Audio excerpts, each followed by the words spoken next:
도널드 트럼프 미국 행정부의 방위비 대폭 증액 압박이 동맹에 미칠 악영향에 대한 미 언론과 조야의 우려가 계속 고개를 들고 있습니다.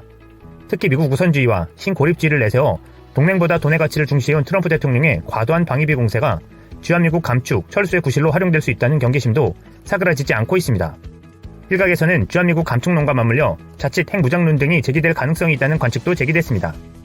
워싱턴 포스트는 26일 트럼프는 한국과 일본이 방위비를 더 많이 지불하기를 원한다라는 제목의 분석 기사에서 동맹국들에서 미군 병력을 철수시키겠다는 트럼프 협박은 오랜 동맹들로 하여금 미국과의 관계를 제고하고 그들의 자체 방위력 개발에 착수하도록 하는 결과를 촉발할 수 있다고 우려했습니다. 이는 핵무장론 제기 가능성 등도 염두에 둔 것으로 보입니다. 이는 미국에 경비 절감을 가져올 수는 있지만 동시에 다른 나라들의 영향을 미칠 수 있는 능력 또한 절하시킬 것이라며 그 결과는 보다 군사화된 세계와 국제적 분쟁 가능성 증가일 것이라고 워싱턴 포스트는 지적했습니다. 또한 워싱턴 포스트는 한국이 미국의 방위비 분담 요구에 응하지 않을 경우 미 측이 주한미군 1개 여단을 철수하는 방안을 검토 중이라는 언론 보도에 대해 국방부가 부인한 것을 거론하며 66년 한미동맹이 깊은 공경에 빠졌는가라고 반문했습니다. 그러면서 트럼프 대통령의 조치가 미국의 동맹관계에 있어 중대한 결과를 가져올 수 있다라며 이전 행정부들이 동맹들로 하여금 방위비에 돈을 더 많이 쓰도록 설득했다라면 트럼프 대통령은 지난 70년간 이어져온 미국의 외교정책과 극명한 괴리를 보인다고 지적했습니다. 그러면서 2020 회계연도를 기준으로 미 국방부의 미군 주둔 비용 추산액은 각각 일본 57억 달러, 한국 45억 달러라며 미국의 동맹들이 이미 상당한 기여를 하고 있는 만큼 타당한 이유가 있지 않는 한 그들은 트럼프 행정부의 급격한 방위비 인상 요구에 불만족스러울 수밖에 없는 상황이라고 전했습니다. 그러면서 트럼프 대통령의 요구가 동맹의 지도자들이 미국 파트너들에 대한 신뢰의 의문을 유발, 안보 제공의 대안적 수단에 대해 탐색하도록 하는 결과를 낳을 수 있다면서 실제 한중은 최근 군사적, 안보적 유대관계를 강화하기 위한 합의를 했다라고 한중 간 밀착 가능성을 거론했습니다.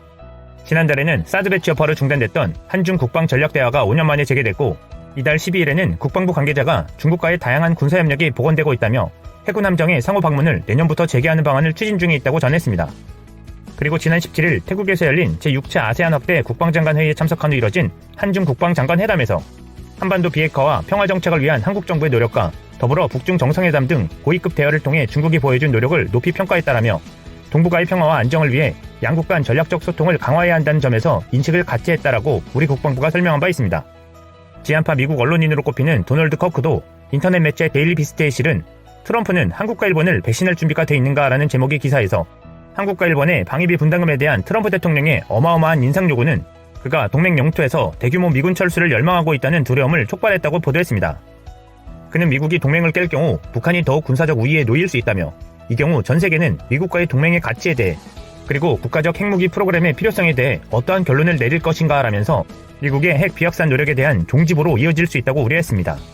이 기사는 이와 관련해 트럼프 대통령이 대선 후보 시절인 2016년 3월 CNN 방송 주최 타운홀 미팅에서 한일 핵 무장 용인론을 언급한 일을 거론하기도 했습니다.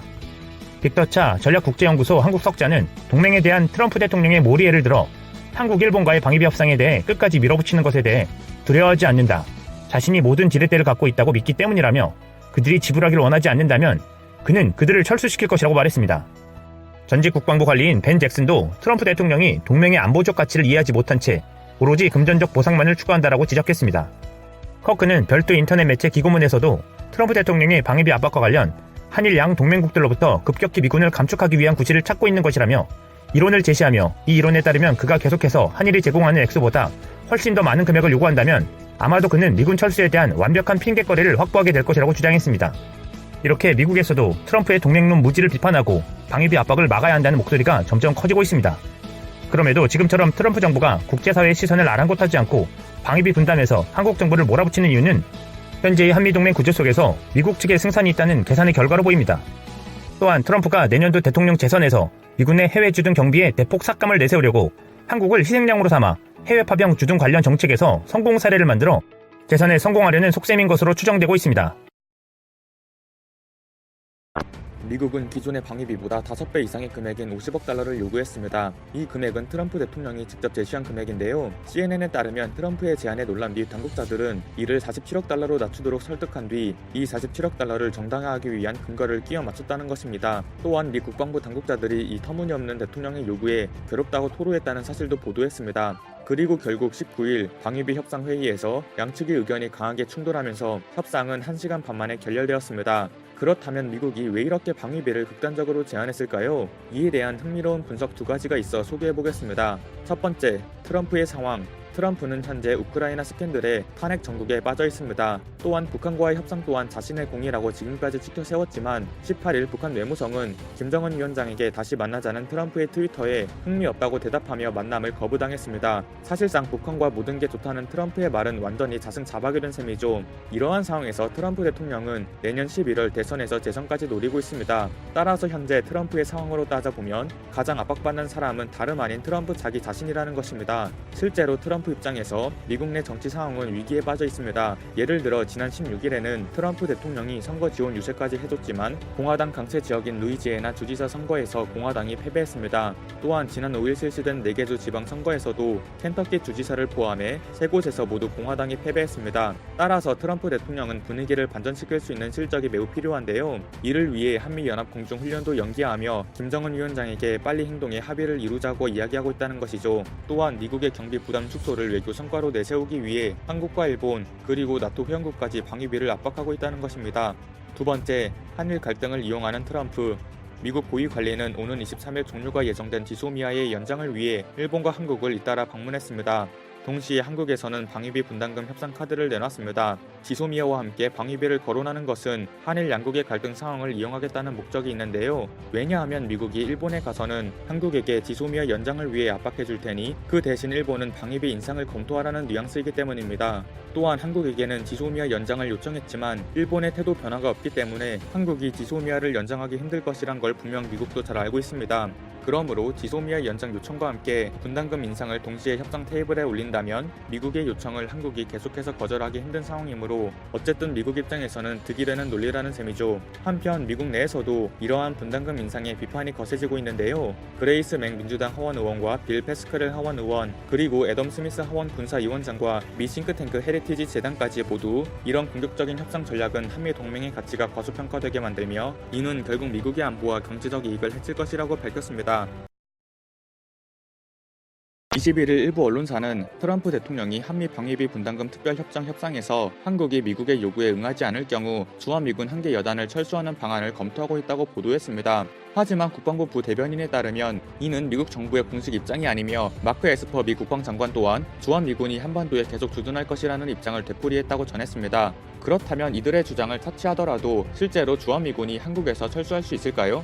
단만 얘기하자면 이는 절대 불가능한 이야기입니다. 왜냐하면 지난 6월 새롭게 통과된 국방수권법 때문인데요. 참고로 이 국방수권법은 미 국방예산 편성의 근거가 되는 법률로 해마다 제정됩니다. 어쨌든 지난 6월 27일 미국 상원은 새로운 대북금융제재 등이 포함된 2020 회계연도 국방수권 법안을 86대 8로 통과시켰습니다. 이 국방수권 법안에는 크게 두 가지 내용이 담겨져 있는데요. 첫 번째는 북한과 거래하는 개인이나 금융기관이 미국 금융기관과 거래하지 못하게 하는 내용의 세컨더리 보이콧, 즉 2차 제재입니다. 두 번째는 주한미군을 의회 승인 없이는 절대 28,500명 밑으로 감축하는 것을 금지하는 조항입니다. 이 두 번째 조항에서 보면 28,500명이 기준입니다. 현재 한국의 주한미군 수는 딱 28,500명이죠. 물론 잠시나마 병력을 뺄 수는 있긴 한데 그건 다른 곳에 있던 병력의 순환 배치 정도입니다. 따라서 상원 군사위가 설정한 감축 하한선 28,500명은 사실상 현재 한국에 주둔하는 미군 규모로 감축 가능성을 차단하고 현 수준을 유지하도록 한 것입니다. 심지어 주한미군을 하한선 이하로 감축하는데 국방 예산을 사용하지 못하도록 하고 의회 승인 시 이 조항을 유예할 수 있다고 명시해 트럼프 행정부의 독자적 결정을 의회가 제한할 수 있도록 대책까지 마련했습니다. 북한과의 1, 2차 정상회담 전후로 트럼프 대통령이 주한미군 관련된 발언을 계속한 데다 미국의 방위비 부담에 대한 불만을 계속 토로하고 시리아 철군까지 결정했기 때문에 하한선 이하로 감축 금지라는 더 강력한 조항을 넣었던 것입니다. 이러한 이유로서 현재 있는 주한미군은 절대 철수할 일이 없는 것입니다.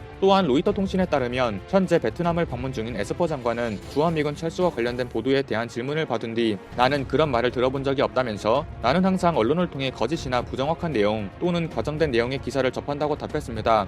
그리고 한미 방위비 분담금 협상이 결렬되면 주한미군을 철수하겠다고 위협할 것이냐란 질문엔 우리는 동맹국을 그런 식으로 위협하지 않는다. 이건 협상이라고 강조했습니다. 따라서 요약해보면 현재 한국과 미국 모두 주한미군 철수는 고려 대상이 아니라고 공식적으로 밝혔으며 심지어 그것은 국방수권 법안에까지 배치되는 일이므로 한국에서 주한미군이 철수할 일은 없습니다.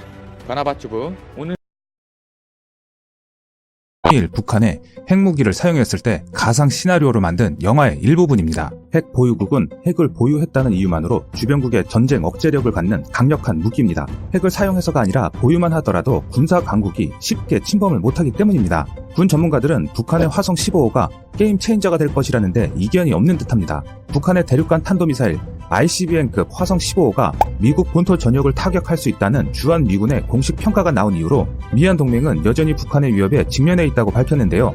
이로 인해 한반도 및 동북아 안보 구조에 근본 변화가 바뀌지 않을까 합니다. 미국 역시 그동안의 느긋한 태도와는 사뭇 대조되는 반응을 보이고 있는데요. 일단은 압박을 전면에 내세우지만 대화도 배제하지 않으면서 해결을 위한 발걸음을 재촉하고 있습니다. 북한의 대륙간 탄도미사일 ICBM이 미국 본토 어디든 도달할 수 있는 전무후무한 사태가 눈앞에 다가왔기 때문이죠. 북한에서 발사된 화성 15호에 대해 미국 국방성이나 미사일 전문가들은 대기권 재진입에 일부 미흡한 점이 있으나 몇 차례만 더 시험하면 실전 배치가 가능한 수준이라고 평가합니다. 북한의 이런 행동들은 미국의 안전만 위협하는 게 아닙니다. 아시아 동맹국에 대한 영향력이 송두리째 사라질 판인데요. 동맹국에 대한 미국의 영향력은 보통 해구산이라 불리는 확장 억지를 통해 보장되어 왔습니다. 북한이나 중국이 한국, 일본 등을 핵무기로 공격하면 미국 본토가 공격받았을 때와 같은 전력 수준으로 응징, 타격한다는 개념인데 ICBM과 잠수함 발사, 탄도미사일, SLBM, 전략폭격기 등 3대 타격 수단에 미사일 방어 MD와 초정밀 타격 체제가 더해진 것입니다.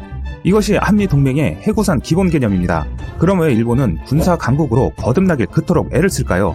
그동안 일본은 미국이 워싱턴 혹은 뉴욕이 공격당할 위험을 무릅쓰더라도 도쿄를 지켜줄지에 대해 끊임없이 질문을 던져왔습니다. 그 질문은 1960년 2월 미국의 온갖 방해에도 독자 핵 개발에 성공한 프랑스 드골 대통령이 먼저 던졌던 것인데 파리를 지키기 위해 미국이 과연 뉴욕을 희생할 수 있을까 하는 것이었습니다. 이와 마찬가지로 일본의 질문이 있을 때마다 미국은 자위대 고위 간부들을 미국 핵시설에 초청해 확장 억제에 대한 믿음을 주기 위해 부심했는데요. 그런데 중국보다 더 위험한 상대가 등장한 것이죠.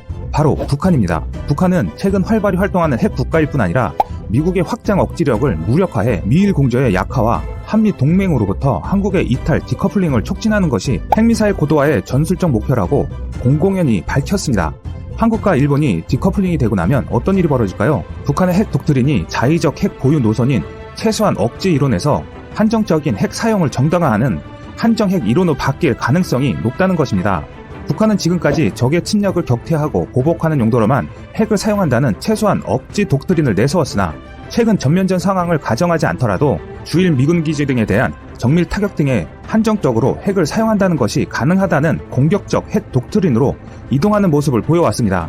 북한 화성 15호가 미국의 확장 억지력을 무력화해 북미 간의 전략 레벨의 안정이 이루어진다면 주한 미군 기지나 서울 등 한국의 대도시 같은 전술 단위 또는 주일 미군 기지, 도쿄 같은 전역 단위에 도발을 해도 전선이 더 이상 확대되지 않는다는 것입니다. 이론적으로 핵의 한정적 사용이 가능해진다면 예컨대 북한이 서해 5도를 통상병력으로 기습 점령하고 동시에 서울을 핵 공격하겠다고 위협해도 미군의 지원은 저지돼 한국이 반격을 못하고 주춤하는 상황이 올 수 있다는 것입니다.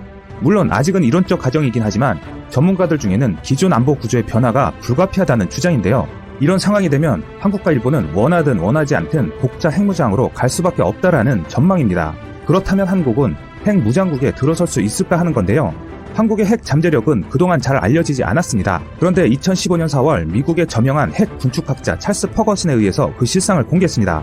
한국의 핵무장 잠재력은 충격적이다. 경북 경주 월성에 있는 4기의 가압 중소로형 원자로에서 그동안 추출해 쌓아놓은 폐연료봉을 재처리하면 무기급 플루토늄 26톤을 얻을 수 있다. 이는 핵무기 4,330개를 만들 분량이고 지금도 월성 원자로에서는 매년 핵무기 416개를 만들 수 있는 2.5톤의 중무기급 플루토늄이 생산된다. 라고 밝혔습니다. 한국은 플루토늄 재처리 공장을 1980년에 완공할 예정이었으나 박정희 대통령 사망으로 흐지부지 된 바 있습니다.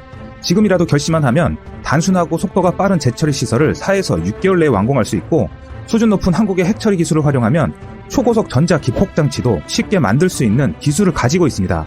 또 슈퍼컴퓨터 기술을 이용하면 핵분열탄이나 증폭탄, 수소폭탄 실험은 할 필요도 없을 뿐더러 한국의 경제 규모나 핵 산업에서의 국제 협력 그리고 핵 확산 방지에 대한 그동안의 국제 기여를 감안하면 한국이 핵 확산 방지 조약 NPT 제10조의 국익 조항을 원용해 NPT에서 탈퇴하고 핵 개발을 강행하면 국제적으로 막기가 어렵다고 퍼거슨 보고서는 밝혔습니다. 그렇다고 한국이 경솔하게 핵무장의 길을 선택할 것이라는 얘기는 아닌데요. 북한과 중국에 의해 계속 혼에 몰리고 일본이 핵무장 카드를 꺼내드는 순간 한국 역시 핵무장 대열에 들어서게 된다는 것입니다. 한국과 일본은 동북아의 혼란 속에 그동안 당사자이면서 당사자가 아닌 듯 소외돼 있었습니다. 미국이 유사시 핵으로 지켜준다는 믿음이 있었기에 가능한 구도였지만 그 신뢰가 깨지면 먼저 일본이 움직일 것입니다.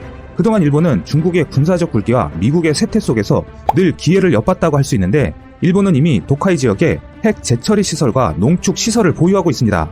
언제든 무기급 플루토늄과 고농축 우라늄을 추출할 수 있는 기술을 보유 중이고 북한이 현재 보유한 플루토늄은 약 50kg으로 알려져 있는데 일본이 유럽에서 수입해 보유 중인 플루토늄은 40톤입니다. 이는 핵무기 6,000발 이상의 무기에 해당합니다. 미국, 러시아, 영국, 프랑스에 이어 세계 5번째이며 아시아에서는 단연 압도적으로 많은 양입니다. 이렇듯 주변국들은 자국의 안위를 위해서 움직이고 있습니다. 한국도 마찬가지여야 된다고 생각합니다. 한국의 자주국방은 동맹국이 지켜주는 게 아니라 대한민국 자신이 지켜야 하는 것입니다.